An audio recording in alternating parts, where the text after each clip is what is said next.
Sommes-nous seuls? C'est la grande question, celle qu'Isaac Asimov posait et qui nous hante tous un peu, non? Complètement. Possédons-nous vraiment les seuls yeux qui sondent l'univers, les seuls esprits qui s'efforcent, de le comprendre? C'est ça? Aujourd'hui, on plonge dans une source qui tente de répondre à ça, mais d'une manière assez inattendue. Exactement. On s'attaque à un classique d'Asimov, Civilisation extraterrestre. Et la première chose à dire, c'est que ce n'est pas du tout de la science-fiction. Ah non, c'est même le contraire. C'est une construction logique, presque un dossier d'avocat. Asimov nous prend par la main et il nous fait traverser son raisonnement étape par étape pour décomposer cette question vertigineuse. Et c'est ça qui est passionnant. On va pas prétendre avoir la réponse ce soir, loin de là, mais on va essayer de refaire ce chemin avec lui, de suivre sa logique. Voilà, de voir comment il a démonté cette question gigantesque, pièce par pièce. Et on va voir que, de manière assez surprenante, la première chose que la science a faite, selon lui, ce n'est pas de trouver de la vie ailleurs, mais de nous rendre profondément seuls. C'est le point de départ et c'est un paradoxe fascinant. Alors, allons-y. Je trouve cette idée de départ complètement folle. Asimov dit que pendant la quasi-totalité de l'histoire, on n'a jamais été seul. Jamais. L'univers grouillé d'intelligence non humaine, les dieux, les esprits, les démons, les anges, chaque culture en avait. Ce n'était même pas un débat, c'était une évidence. Et puis, la science est arrivée et a fait le grand ménage. C'est une manière très juste de le formuler. La science, pour fonctionner, a dû établir des règles du jeu très très strictes. Elle s'intéresse à ce qui est observable, mesurable, Reproductible. reproductible. Et puis obéit à des lois naturelles universelles. Ces lois sont régies par, en gros, 4 forces. La gravitation, l'électromagnétisme et les interactions nucléaires fortes et faibles. D'accord? Tout ce qui ne rentre pas dans ce cadre est qualifié de surnaturel. Donc, en gros, la science a dit, si je ne peux pas le mesurer ou le prédire avec mes équations, ça n'existe pas dans mon modèle. Précisément. Les dieux et les démons, par définition, n'obéissent pas aux lois de la physique. Ils sont surnaturels. Ils sont en dehors du jeu. La science a donc purgé l'univers de ses intelligences pour se concentrer sur ce qu'Asimov appelle le supernormal, ce qui est régi par les lois de la nature, même si c'est à une échelle immense et complexe. Et en faisant ça, elle nous a laissé... Seuls, dans un univers silencieux et mécanique pour la toute première fois de notre histoire. D'accord. Le surnaturel est évacué. Alors, si on suit cette logique, il faut chercher une intelligence supernormale, observable ici sur Terre. Logiquement, oui. Et là, on pense tout de suite aux grands singes ou aux cétacés. Asimov parle de Washoe, la chimpanzé qui a appris la langue des signes. Oui, ou des dauphins avec leurs cerveaux qui sont plus gros et plus circonvolués que les nôtres. Alors finalement, on n'est pas seul, même sur notre propre planète, la question est réglée. Eh bien, Asimov est le premier à reconnaître leur intelligence remarquable. Il ne la nie absolument pas. Mais Mais pour lui, ce n'est pas la question. Il introduit une distinction qui peut paraître brutale, un facteur décisif qui, selon lui, sépare l'humanité de tout le reste. et c'est quoi? Le feu. Attendez. Le feu. Pas la conscience de soi, pas le langage symbolique, pas les outils. Mais le feu. C'est radical comme idée. C'est radical, mais sa logique est implacable. Pour Asimov, le critère n'est pas l'intelligence au sens large, mais la capacité à développer une civilisation technologique détectable. Détectable. D'accord, je vois. Et le feu, c'est la porte d'entrée obligatoire. C'est la première fois qu'une espèce a pu libérer une énergie qui n'était pas celle de ses propres muscles. C'est le début de tout le reste, en fait. Exactement. Le feu mène à la poterie, à la métallurgie, aux machines à vapeur, à l'électricité, à la radio, aux fusées. Sans feu, vous êtes bloqué au stade de la biologie. Et les dauphins, malgré leur cerveau incroyable, sont doublement bloqués. Doublement. Ils vivent dans l'eau, où la combustion est impossible, et ils n'ont pas de main pour manipuler l'environnement, construire un foyer. Voilà. Ce n'est pas un jugement de valeur sur leur intelligence. C'est une contrainte physique pure et dure. Sur Terre, une seule espèce a franchi ce seuil. Nous. Donc, du point de vue d'une recherche d'une civilisation technologique, nous sommes bien la seule. Sur Terre, au moins. C'est une douche froide. On est donc seul chez nous. Logiquement, la quête doit s'étendre vers notre voisinage. On commence par la Lune. Et c'est incroyable de voir à quel point on a voulu qu'il y ait de la vie là-haut, au point de créer ce fameux grand canular lunaire de 1835. Une histoire formidable. Un journal de New York, le Sun, qui publie une série d'articles, soi-disant écrits par un collègue du grand astronome John Herschel. Qu'est-ce qu'il raconte? Il décrit la découverte, grâce à un télescope révolutionnaire, d'une civilisation sur la Lune.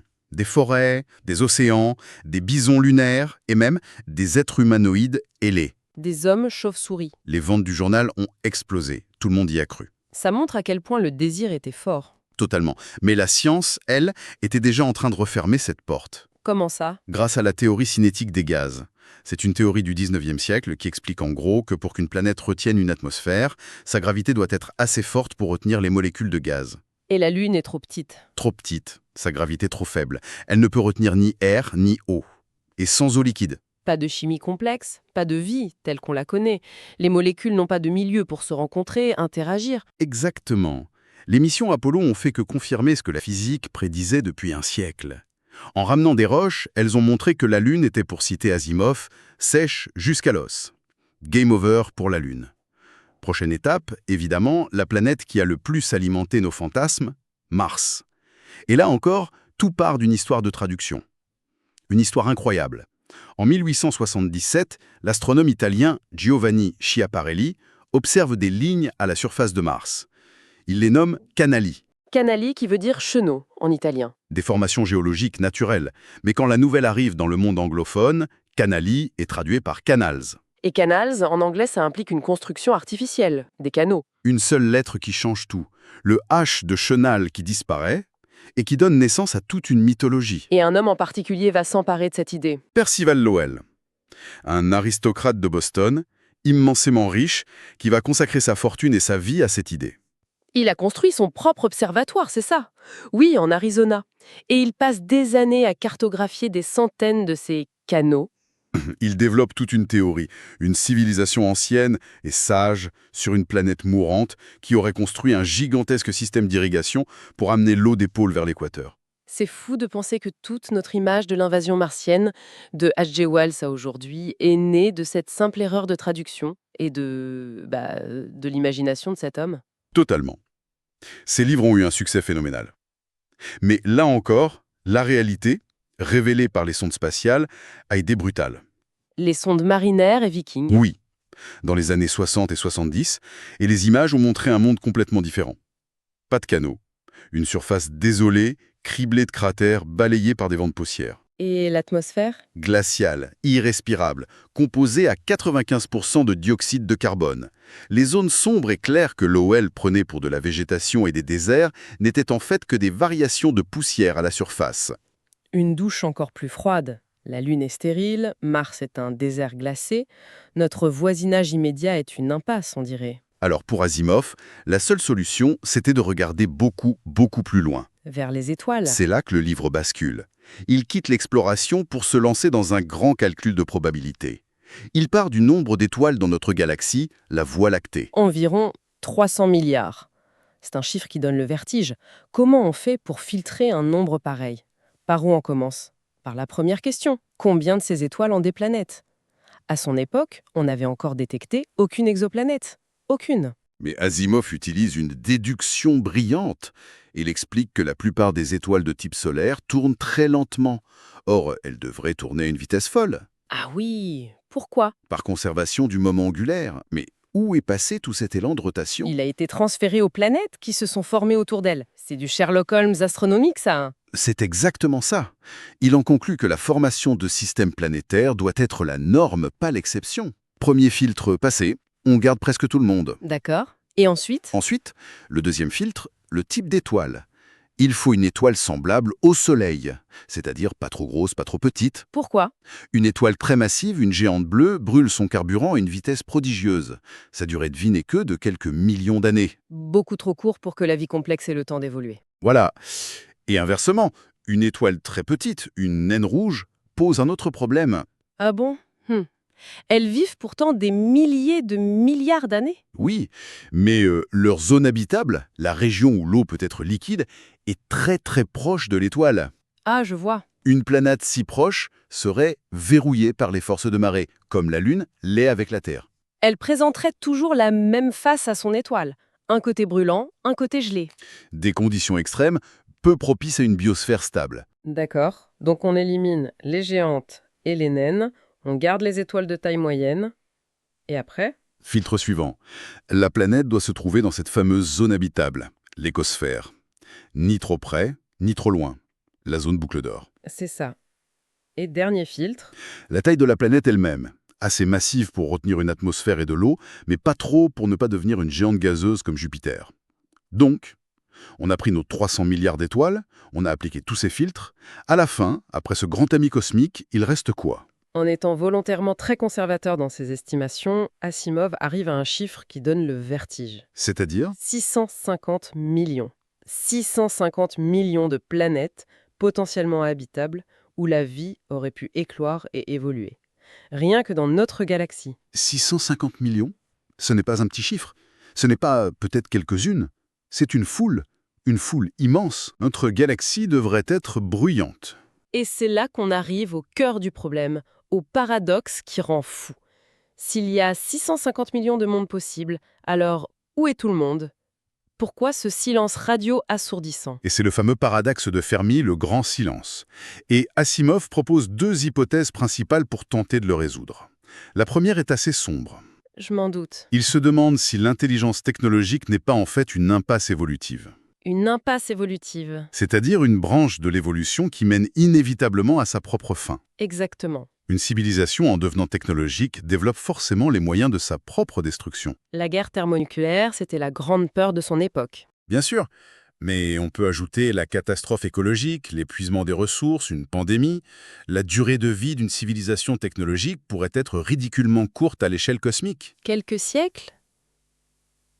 Peut-être quelques millénaires? Et donc, les chances que deux civilisations existent en même temps et soient assez proches pour communiquer pendant cette brève fenêtre de temps sont quasi nulles. Elles naissent, brillent un court instant, puis s'éteignent, seules dans la nuit.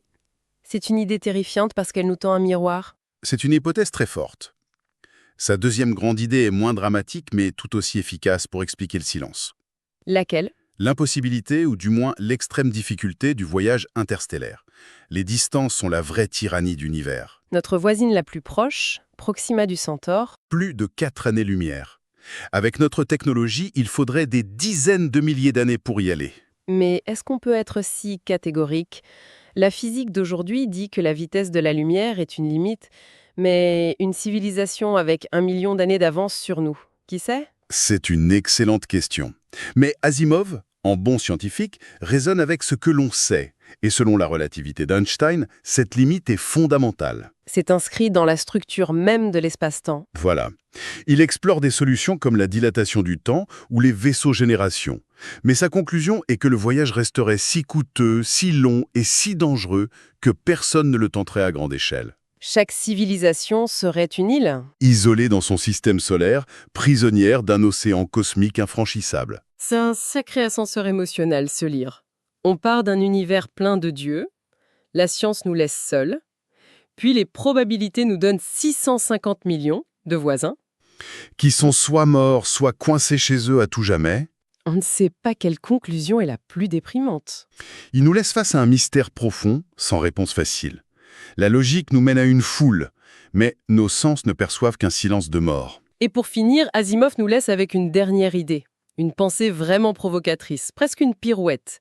Il suggère que notre situation ici sur Terre pourrait être une anomalie. Eh oui, L'anomalie, ce n'est pas la vie, c'est la Lune. la Lune.